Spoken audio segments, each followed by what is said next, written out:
My name's Tom Witherspoon. I'm the Gibson County Mayor, and a long time ago before that, I was 1986 graduate of Gibson County High School and 1987 graduate of New Bern, Tennessee College of Applied Technology with an emphasis on machine shop. I like to joke and have a good time. There's nothing wrong with that. There's time and place for it, but I knew how to, I guess, charm my way through bad situations. I always made excuses. If I was late or if I didn't have my work completed, I had some kind of excuse or funny story to help me get through that. Well, in September, the 1st of September, Mr. Jess Whitesides took that class over, and he was a retired tool and die maker from Chrysler Corporation. He moved back here from Detroit.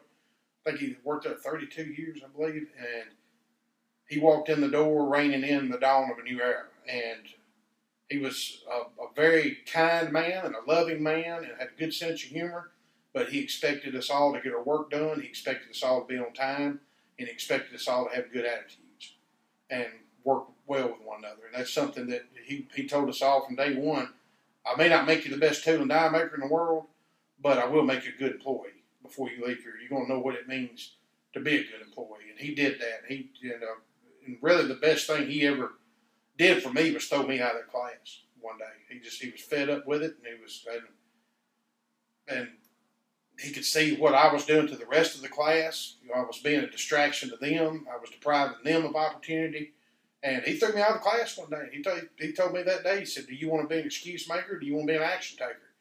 And threw me out of the class, and I had about a 30-minute come to Jesus meeting in the parking lot at New Bern College of Applied Technology. At the time, it was New Bern Vocational Technical School. But about 30 minutes later, I knocked on that door and asked to be readmitted. And I had my mind right.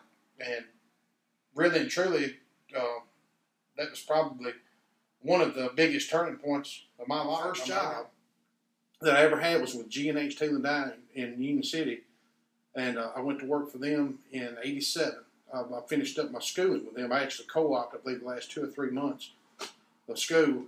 And day one, Mr. Bill Hutchinson, my boss, he hired me and 2 more. And at the end of the first week, I was the only one left out of the 3. But the day one, he told me, he said, "I don't know what you think you know, but you don't know anything." He said, "Be on time, have a good attitude, and stay busy. And everything else will fall into place." He said, "You listen.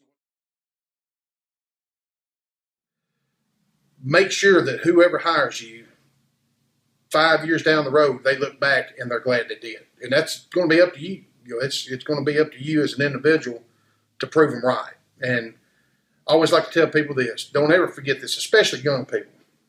It's very hard to convince employers to hire young people sometimes if they've got other choices. So keep in mind that there's always going to be somebody out there or a group of people out there that are saying you're going to fail. That as an employer, I'm making a mistake hiring you, taking a chance on you. Prove those people wrong. Prove them wrong.